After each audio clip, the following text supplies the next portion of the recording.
welcome back. This week the end is very close. It's getting quite exciting now. I've just finished bleeding the clutch through. I didn't want to bore you with bleeding clutches because obviously you've seen it before. I'll show you what I used. It's a little one-man bleeding kit that I picked up off eBay. If I can remember where I've got it from, I'll leave it in the description below.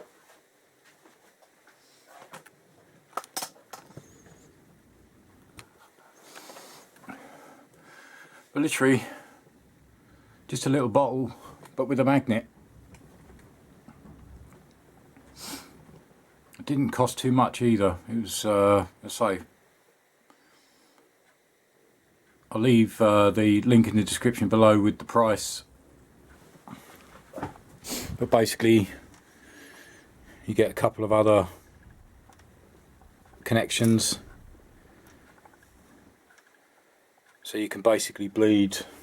I'll need this for the rear caliper, which obviously has a bleed nipple each side, so I can basically use that attachment, split and bleed both at the same time with that little kit. So the clutch is done. As you notice, I've changed out the lever. That was the original. Pretty tatty, as you can see they're flaking. So I've gone for black levers. Brake one I've got yet. Got the brake one as well, so I've got to fit that. But say these have basically had it. But that wasn't too bad. It only took me about half an hour just to bleed through a dry clutch. Obviously it's fresh lines, everything's brand new, it's all been basically cleaned out. So that wasn't too bad. I needed to get that done, so now I can fit the overflow bottle. This panel is now dry, so that can now go back on today. Also got a few things on the bench. Picked up a syringe because I have seen a couple of people basically reverse bleed on brand new lines.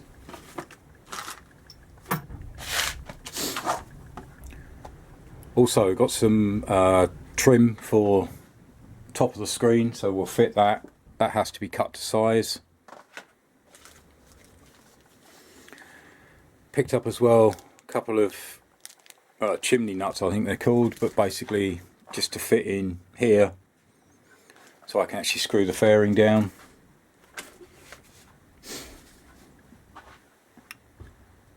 The infill panel's ready to go. Infill panel inside the fairing, I've just got to give that a quick clean.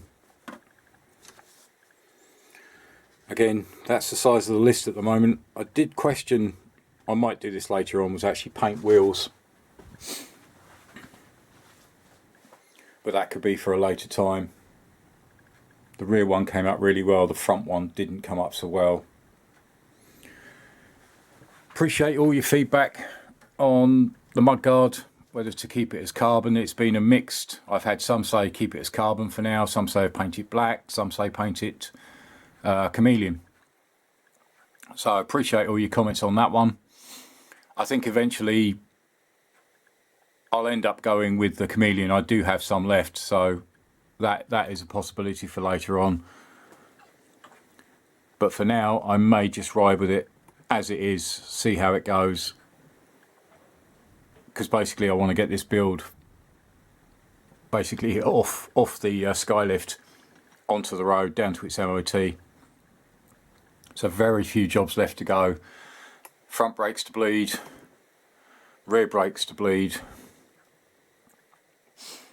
And as I say, today, obviously I put all these covers on because I didn't want any brake fluid going over the paintwork.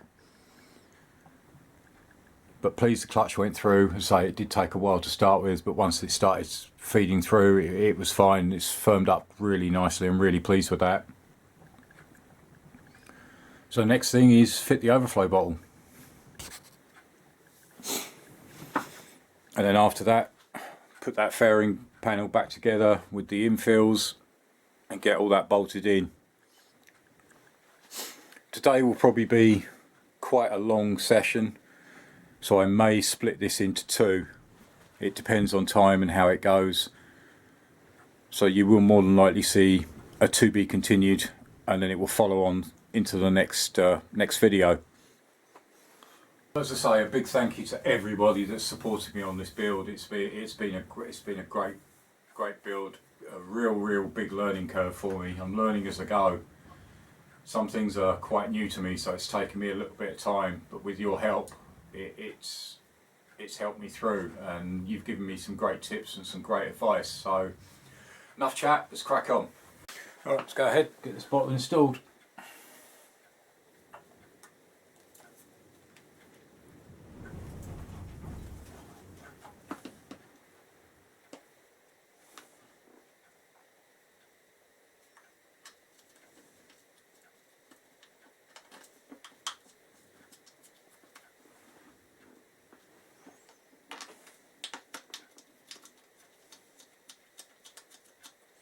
Again, using brand new bolts.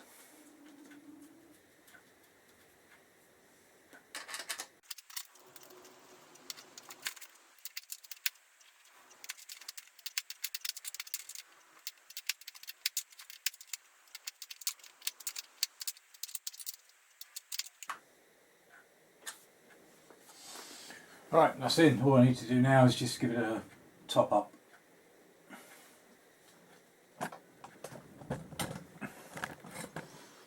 As you can see, you've got the low level there, high level there, so I'll basically go roughly in the middle.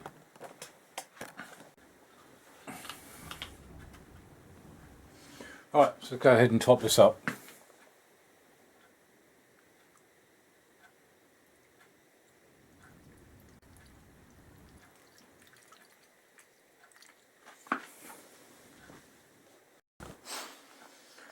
Alright, happy with the level on that one, so now it's just move that clamp around and clamp it.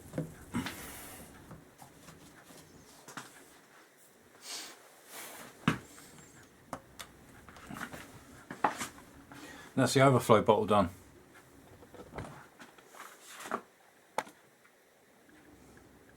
It's difficult to judge the line at the moment because obviously the way the bike is angled, but when that levels out, that should be between the two. Alright, just gone ahead and popped in the other clock infill panel. So all that's left to do is just bolt that through.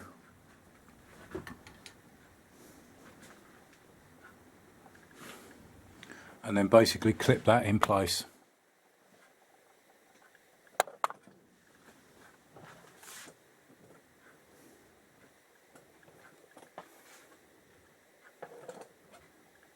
Actually pleased how that's come through and that's come out. It does actually break it up, so I'm glad I didn't go for the flip paint as well. That might have been too much, but no, that definitely looks better.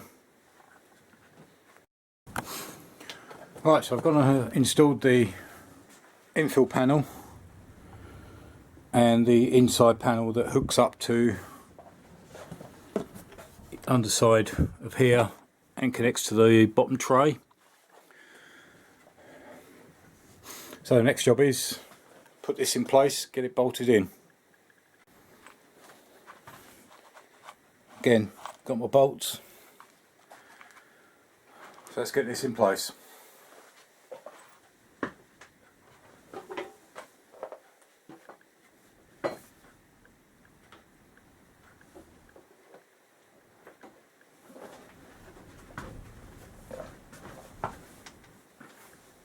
Not forgetting the trim, obviously.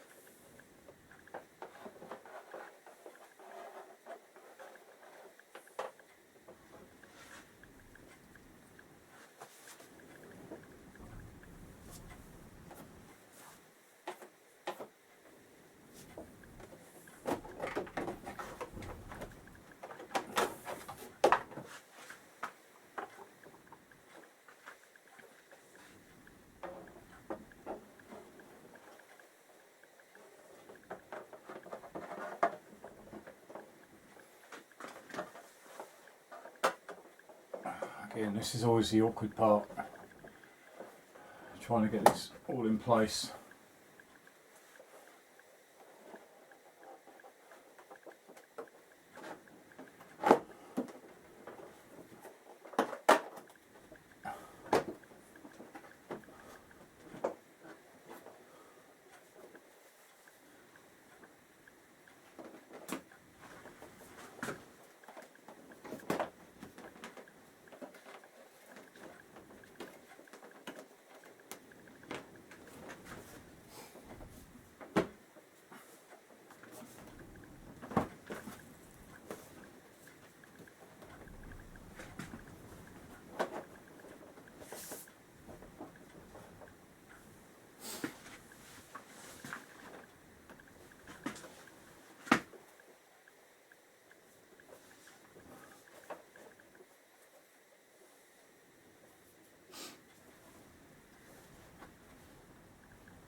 Right, it is now just a case of manhandling this into position.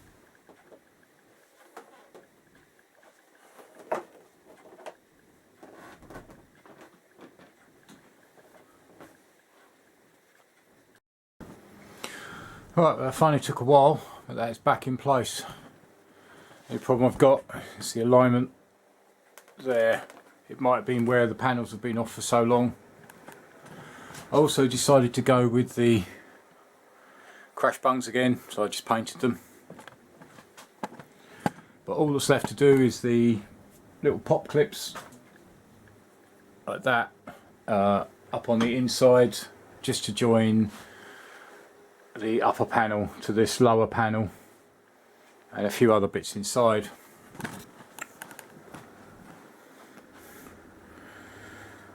Obviously the other thing I've got to do is replace obviously the crash bung the other side.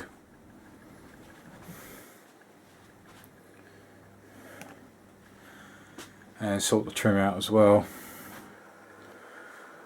And obviously fit that last panel. So let's get that panel in. Right, so that's finally in. I've just got a clip to go there and one to go the other side. And I can secure these panels in place.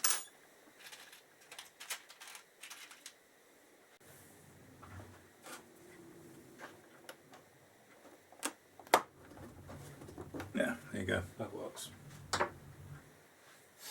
Right, so the problem I've got is actually this side.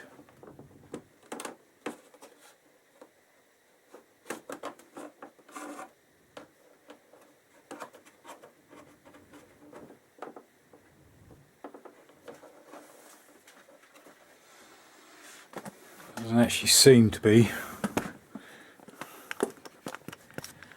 Right, so let's just get that one in nicely. Problem I've got is that one.